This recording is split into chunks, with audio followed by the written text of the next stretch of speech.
Hello everyone, welcome back to my YouTube channel. एक बार फिर से आपका स्वागत है आपके अपने यूट्यूब चैनल में। आज का हमारा टॉपिक रहने वाला है regarding BSc nursing fourth semester. तो बीएससी नर्सिंग फोर्थ सेमेस्टर का सिलेबस जो है वो हम इस लेक्चर में डिस्कस करेंगे।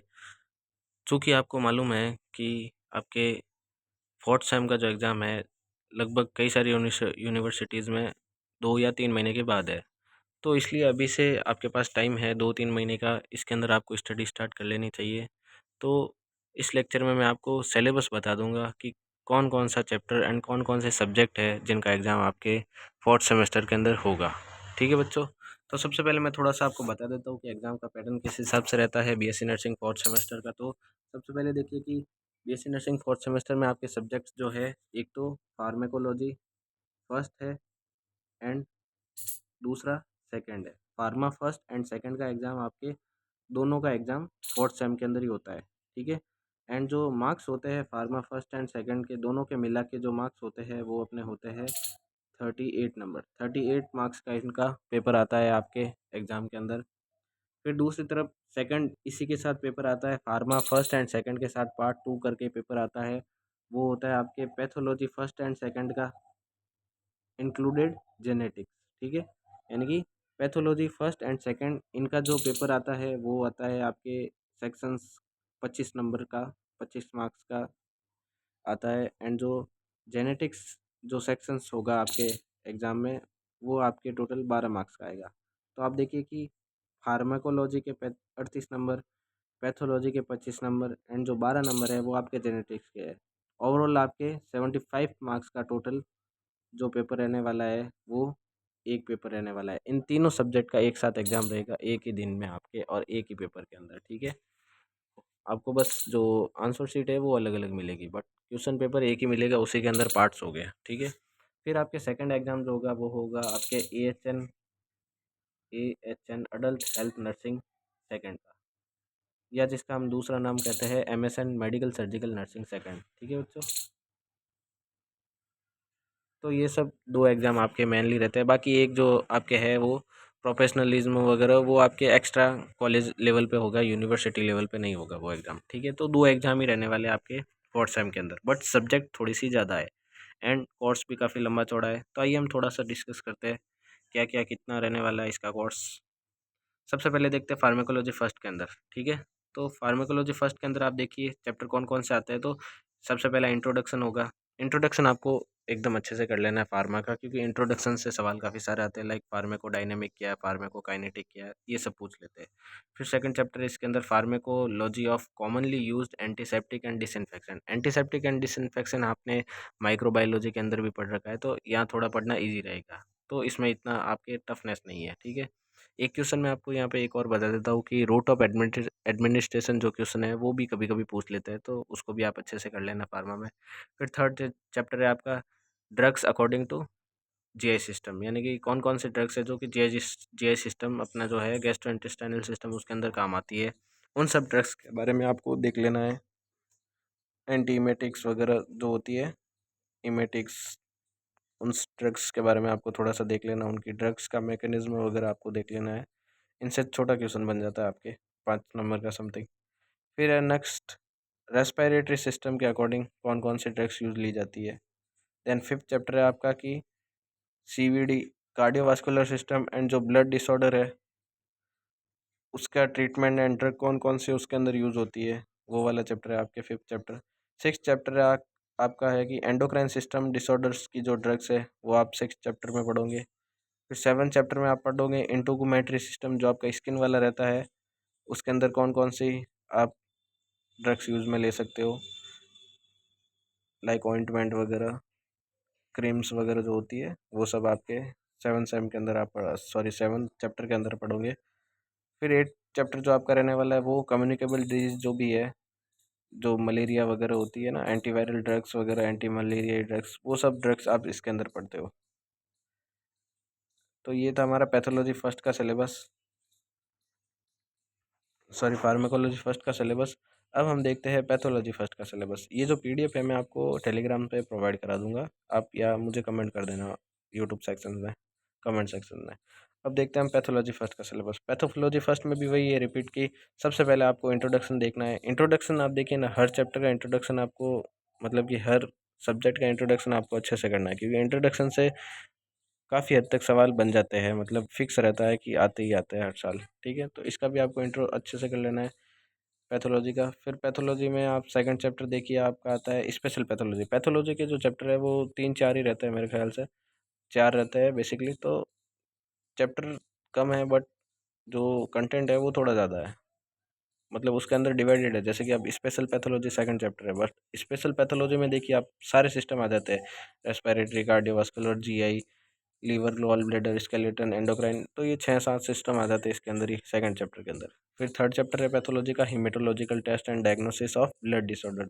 ठीक है, फिर आप थर्ड चैप्टर ही है, मतलब 3 चैप्टर ही है। ओके, तो ये तो थोड़ा और इजी हुआ कि 3 चैप्टर ही है पैथोलॉजी फर्स्ट के अंदर। अब हम देखते हैं, अब नेक्स्ट हम देखते हैं जेनेटिक्स का सिलेबस। जेनेटिक्स के अंदर भी वापस आपको इंट्रोडक्शन देखना है सबसे पहले। इंट्रोडक्शन इसमें थोड़ा सा बड़ा रहने वाला है, क्योंकि इससे ही ज़्यादा क्वेश्चन आता है। फिर सेकंड चैप्टर आपका maternal, parental and genetic influence on development of defects and diseases. ठीक है, फिर आपका थर्ड चैप्टर रहने वाला है genetic testing in the neonates and children. बच्चों के अंदर और जो न्यूबॉर्न होते हैं उनके अंदर जेनेटिक टेस्टिंग जो है वो सब पढ़ना। फिर फोर्थ चैप्टर है आपका जेनेटिक्स के अंदर genetic condition of adolescents and adult. ठीक है, फिर लास्ट चैप्टर आपका रहने वाला है service related to genetics. Genetics के रिलेटेड जो भी सर्विसेज है वो आपको फिफ्थ चैप्टर के अंदर पढ़ाई जाएंगी। तो ये आपका जेनेटिक्स भी कंप्लीट होता है। जेनेटिक्स के अंदर आपके टोटल 5 चैप्टर ही रहने वाले हैं। ठीक है, 12 नंबर की जेनेटिक्स है जिसके अंदर आपको 5 चैप्टर पढ़ने हैं। अब हम देखते हैं फार्मेकोलॉजी सेकंड। फार्मेकोलॉजी फर्स्ट का सिलेबस हमने शुरुआत में देख लिया था, अब हम सेकंड का सिलेबस देखते हैं। सेकंड में आ जाते हैं वापस drug used in disorder of ENT. जो ear, nose, throat and eye है, उनके डिसऑर्डर के अंदर ड्रग्स कौन कौन सी यूज़ में होती है वो सब आपको फर्स्ट चैप्टर के अंदर देखने को मिलेगी। फिर आपको सेकंड के अंदर यूरिनरी सिस्टम जो है उसकी ड्रग्स देखने को मिलेगी। थर्ड चैप्टर के अंदर नर्वस सिस्टम आ जाएगा आपका। फोर्थ चैप्टर के अंदर आपका आ जाएगा drug use for hormonal disorder and supplementations, contraception contraception and medical termination of pregnancy. ठीक है, तो वही एस्ट्रोजन वगैरह देखने को मिलेगा, हार्मोन्स रिलेटेड एंड जो प्रेगनेंसी रिलेटेड है वो सब ड्रग्स इस चैप्टर के अंदर देखने को मिलेगी। फिर फिफ्थ चैप्टर आपका आ जाता है drug used for pregnant women during antenatal, labour और पोस्टनेटल पीरियड। ठीक है, फिर से चैप्टर आपका रहने वाला है मिसलेनियस डिजीजेस। जो भी है उसके अंदर कौन कौन सी ड्रग्स आती है आपके। ठीक है, मिसलेनियस के अंदर आपके जो ड्रग्स है यूज़ में ली जाती है वो सब आपके सिक्स चैप्टर के अंदर आपको देखने को मिलेगी। फिर आ जाती है आपके सेवन्थ चैप्टर के अंदर आपका है कि introduction to drugs used in alternative system of medicine. ठीक है, लाइक आयुर्वेदी, होम्योपैथी, यूनानी, वो सब इसके अंदर आपको पढ़ाई जाएगी। फिर लास्ट चैप्टर है आपका फार्माकोलॉजी सेकंड का, वो है आपका फंडामेंटल प्रिंसिपल ऑफ प्रिस्क्राइबिंग। यानी कि जो ड्रग प्रिस्क्राइब करता है डॉक्टर उस टाइम उसके फंडामेंटल प्रिंसिपल्स क्या क्या होते हैं वो सब इसके अंदर देखने को मिलेंगे। फिर नेक्स्ट हमारा पैथोलॉजी सेकंड। पैथोलॉजी सेकंड के अंदर फर्स्ट चैप्टर आपका रहने वाला है स्पेशल पैथोलॉजी, जिसके अंदर हम सिस्टम पढ़ेंगे like kidney, urinary tract, male genetic genital system, female genital system, breast, central nervous system वगैरह। फिर सेकंड चैप्टर है पैथोलॉजी सेकंड का क्लिनिकल पैथोलॉजी।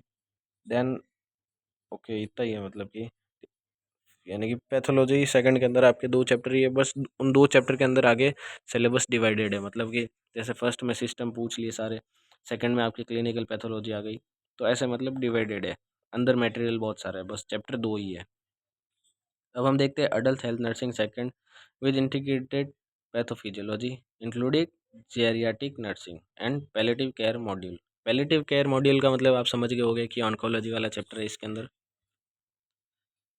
तो हमारी अडल्ट हेल्थ नर्सिंग एमएसएन के अंदर फर्स्ट चैप्टर हमारा रहने वाला ENT, nursing management of patient with ENT, ear, nose and throat. इसके अंदर मैं एक आपको क्वेश्चन बता देता हूँ कि जो ईएनटी है उससे आपका ओटिटिस मीडिया बहुत बार पूछा जा चुका है, तो ईयर वाला थोड़ा सा आप अच्छे से देख लेना। फिर सेकंड चैप्टर है आपका पेशेंट में disorder of I, nursing management of patient with disorder of eyes. Eyes के जो डिसऑर्डर्स है वो आपके सेकंड चैप्टर के अंदर आएंगे, लाइक वो ग्लूकोमा हो गया, ब्लाइंडनेस हो गया, लेंस कैटरैक्ट वगैरह, ये सब आपके सेकंड के अंदर आ जाएगी आपके। थर्ड चैप्टर आपका रहने वाला है किडनी वाला, यानी कि यूरिनरी सिस्टम से रिलेटेड। ठीक है, इसके आपके क्वेश्चन बन जाता है, नेफ्राइटिस वगैरह पूछ लेता है कभी कभी, या गॉल स्टोन वगैरह जो होता है, पथरी, जिसको हम लोकल लैंग्वेज में मारवाड़ी में, सॉरी हिंदी में बोलते हैं, तो पथरी वगैरह या गॉल स्टोन कह दो जिसे, वो पूछ लेते हैं। फिर नेक्स्ट आ जाता है आपके फोर्थ चैप्टर, जो कि है रिप्रोडक्टिव सिस्टम से रिलेटेड, जिसके अंदर सबसे पहले फोर्थ चैप्टर में अपन पढ़ते हैं मेल रिप्रोडक्टिव सिस्टम के डिसऑर्डर्स। फिर आपका फिफ्थ चैप्टर रहता है आपके बर्न्स वाला, जो बर्न्स होता है उसकी डिग्रीज वगैरह, वो सब इसके अंदर आ जाती है। देन सिक्स चैप्टर है आपका न्यूरोलॉजिकल डिसऑर्डर वाला, जो आपके न्यूरॉन्स है उसके अंदर कोई डिफॉर्मिटीज़ है, तो वो सब डिजीज इसके अंदर आ जाती है। जैसे कि आपके सबसे अच्छी ये गुलेंस बेरी सिंड्रोम, जो कि काफ़ी बार पूछी जा चुकी है, मतलब कि थोड़ा सा ट्रिकी कर देती है आपको ये, क्योंकि थोड़ी टफ रहती है न्यूरॉन्स वाली डिजीजेस की। बहुत कम जने इसके ऊपर फोकस करते हैं, बट कभी कभार दे देते हैं इससे क्वेश्चन। फिर सेवन चैप्टर आपका रहने वाला इम्यूनोलॉजिकल प्रॉब्लम्स, जो आपकी इम्यूनिटी से रिगार्डेड है, लाइक HIV एड्स हो गया। देन एट चैप्टर आपका है oncology, the most important chapter of the MSN second या adult health nursing second. Oncology जो कैंसर वाला पोर्शन है, थोड़ा बड़ा है बट बहुत इंपॉर्टेंट है, आपको इसको तो अच्छे से कर लेना है, क्योंकि इसके अंदर ही पैलेटिव केयर आती है। नाइन्थ चैप्टर आपका रहने वाला है डिजास्टर से रिगार्डिंग, डिजास्टर भी काफ़ी अच्छा चैप्टर है, इजी चैप्टर है, कभी कभी क्वेश्चन पूछ लेता है 5 नंबर का, जैसे कि पिछले साल ही पूछा था। देन टेंथ जो चैप्टर है आपका, 10वां चैप्टर है वो नर्सिंग केयर ऑफ एल्डरली, जो एल्डरली पेशेंट है उनका नर्सिंग केयर कैसे करना है, वो सब इस चैप्टर के अंदर देखने को मिलता है। फिर 11 चैप्टर है आपका nursing management of patient in critical care unit, जो क्रिटिकल केयर यूनिट है उनके अंदर पेशेंट की कैसे केयर दी जाती है, वो सब आप 11 चैप्टर के अंदर पढ़ते हो। फिर आपका 12th एंड लास्ट चैप्टर है आपका nursing management of patient with occupational and industrial disorder. ठीक है बच्चों, इसी के साथ हमारा पूरा सिलेबस होता है फोर्थ सेमेस्टर का कंप्लीट। तो आपको मैंने चैप्टर बता दिए सारे कौन कौन से हैं, सिलेबस क्या क्या है। अब आपको अगर कोई भी डाउट है तो आप कमेंट सेक्शन में मुझसे पूछ लेना, मैं आपको जवाब दे दूंगा। एंड अगर रिगार्डिंग आपको इंपॉर्टेंट क्वेश्चन भी चाहिए फोर्थ सेमेस्टर के, तो आपको मुझे कमेंट कर देना है यूट्यूब पे, मैं नेक्स्ट वीडियो उसके ऊपर बना दूंगा। ठीक है बच्चों, मिलते हैं नेक्स्ट वीडियो में, बाय, थैंक यू।